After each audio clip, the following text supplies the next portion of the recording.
Jakarta membangun sebuah mega proyek yang saking itu disebut mega proyek besar sekali, itu masuk di program dokumenter National Geography, namanya Mega Structure kalau nggak salah. Mega Structure, namanya Jakarta International Stadium. Dan Jakarta International Stadium itu adalah sebuah proyek yang merupakan terobosan. Kenapa terobosan? Begini, pada saat kita bertemu dengan fase persiapan, kita sampaikan ini harus selesai akhir 2021, tahunnya 2018. Lalu mereka menyiapkan rancangan. Di ujung timnya lapor, Pak, tidak mungkin selesai 2021 karena pembangunan atap. Stadionnya pakai atap. Atapnya itu bisa dibuka tutup. Itu tidak bisa dikerjakan dengan dipercepat. Karena kalau nyusun atap ya ada fasenya. Nggak mungkin itu dicepetin. Itu ada urutannya di dalam proses konstruksinya. Kita bilang coba cari caranya. Mereka putar cari cara macam-macam, akhirnya mereka kembali.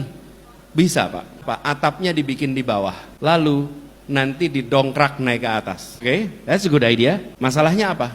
Masalahnya gak ada yang pernah mengerjakan. Karena beratnya 3.400 ton. Ekuivalen ngangkat 2.400 mobil Kijang secara bersamaan. Bayangkan 2.400 mobil Kijang dijejer, diangkat bersama-sama.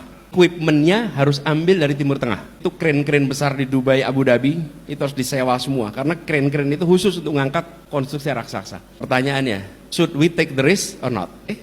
Dan kita bilang, bismillah kita ambil risiko itu. Kemudian dibangunlah di bawah, lalu setelah itu selesai dinaikkan ke atas. Proses mendongkraknya itu 72 jam, sampai akhirnya terpasang di atas, rapi semua, terkunci. Dan itu semua dikerjakan 100% insinyur-insinyur Indonesia. Dan sekarang dunia terkagum-kagum dengan proses pembangunan ini.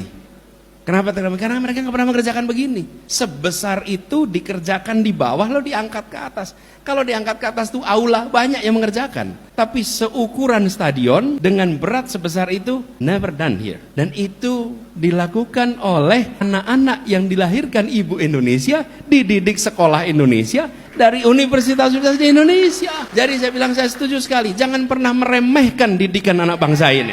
Jangan pernah. Dan buktinya banyak sekali. Selama kita pegang prinsip meritokrasi, we will get the best. Meritokrasi. Selama pegang prinsip itu pasti dapat terbaik. Dan kita sudah merasakan di Jakarta.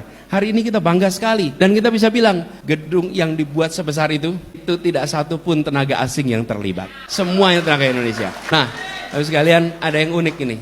Para pekerjanya di sana, itu mereka adalah konten kreator semua. Tanpa kita sadari. Siapa? Buruh-buruhnya. Buruh-buruh itu, kalau pada hari-harian itu pada rekaman. Saya sedang ngerjain ini stadion gede, dikirimnya ke kampung halamannya. Jadi mereka saking bangganya mengerjakan proyek ini, mereka membuat konten-konten dikirim ke kampung-kampung halamannya. Mereka bukan yang engineer papan atas, mereka pekerja kasar di bawah. Tapi apa yang terjadi? Itu yang namanya kebanggaan atas sebuah proyek yang dikerjakan anak bangsa. Dan itu menular, bukan hanya yang di atas, semua yang di bawah pun merasa, this is mine, this is ours, ini punya kita. Teman-teman sekalian, Bapak-Ibu sekalian, semangat itu yang harus dikembalikan di Republik ini. Ketika kita melihat proyek raksasa dibangun, pada saat ini kita harus mengatakan, kok bukan kita yang mengerjakan? Kenapa kita hanya jadi penonton di tanah kita sendiri? Inilah perubahan, sudah saatnya kita kerjakan itu sendirian.